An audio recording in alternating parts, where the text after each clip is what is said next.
Hey everyone, welcome back to another edition of Field Talk Friday where we answer your agronomic questions.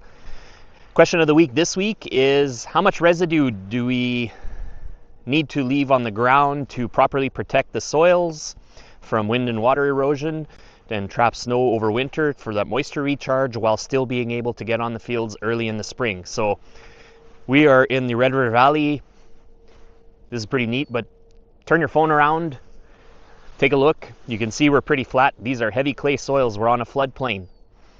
So the trouble is these soils hold a lot of moisture, and if we don't incorporate the residue enough in terms of, trying something along the lines of zero till, we've got a real problem in the spring with getting back onto the fields in a timely fashion. It forms a bit of an insulating layer. It doesn't let the soils warm up, doesn't let that water evaporate, and that might mean that we can't get onto the fields until June, which is on the late side for us with our short growing seasons. I was driving through Saskatchewan this weekend, and I was driving by Indian Head. It made me think of the late Dr. Guy Lafond, who helped pioneer a lot of zero-till research. Well, he's from my hometown here in St. Jean, and back in the late 90s or late 80s, early 90s, they brought the first Conservapack to Manitoba in hopes of, incorporating a lot of those same ideas around zero-till into our heavy clay soils here, and they had a real hard time making a go of it because, number one, we grow a lot of residue here, but the technology and the equipment that we had back then was not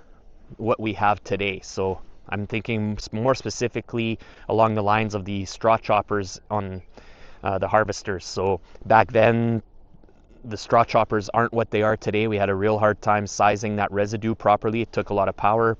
So a lot of the technology or the harvest equipment back then would leave pieces of residue, if you think of wheat as an example or a cereal, that were 10 plus inches in length. And when you have it that long, you've got nodes in there that keep the water from getting in. It's a lot slower to decompose. Fast forward to today, we've got way better straw choppers that size that residue and help spread it out across the width of the header, which makes it much more manageable in terms of incorporating it. So to answer the question that was asked, what is the proper amount of residue? It's anywhere between 30 and 60%. So if you look to my left, we've got a couple of cornfields here. To my right, we have soybeans. So if you turn your phone or whatever you're watching this video on, you'll be able to look at a 360 view. And both of these fields fall into that 30 to 60% residue range. Now the difference, the soybeans, there's a lot less residue.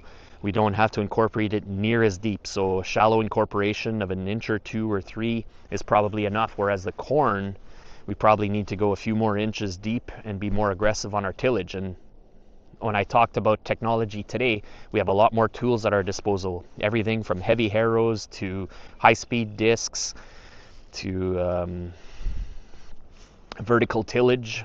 We have a lot more tools that we can use to properly size and then of course incorporate that residue. Another thing that we're excited is in our research program this year, we're working with some stubble digesters to evaluate how good of a job biologicals can do in helping breaking down residue. So there are biologicals now that you can apply to residue like corn, heavy residue, or any crop for that matter. You apply it before you start incorporating that straw, and the idea is to boost the microbial activity in the ground to help really decompose this material and get it in, and make it more manageable, that we don't have to incorporate it as deep or be as aggressive on our tillage. When we are aggressive on our tillage and we leave fields too black, that's where they're more prone to wind erosion, especially in the spring. We've got lots of freeze-thaw effect in February, March, April. That kind of leaves a really fine powder on the surface, and that's very valuable. That's high organic matter material. We don't want that stuff blowing around. So the more that we can anchor it with proper residue and we can shield from any kind of wind and rain erosion, the better off we are. But there's always that delicate balance with trying to manage it well enough that we can get on the fields early in the spring and get that crop off to the great start. So I mentioned, the importance of residue management behind the combine. I've always said next year's crop begins with this year's harvest. So it starts with the combine, making sure that we're properly spreading that residue out so that we can do a good job of incorporating it, which means that we'll have a quicker start to the season next year, more even crop, which, all the way down the line to harvest is going to affect how the performance of that crop. You don't have a great harvest without a great start. So Chances are, if you're passionate about soil health and residue management, that you know other people that are. So please do us a favor. Please forward this video along, share it within your groups. It goes a long way into promoting the channel and what we do. If you really enjoy this content, make sure you like and subscribe. Check out the rest of our content on our socials. We'll catch you in the next video.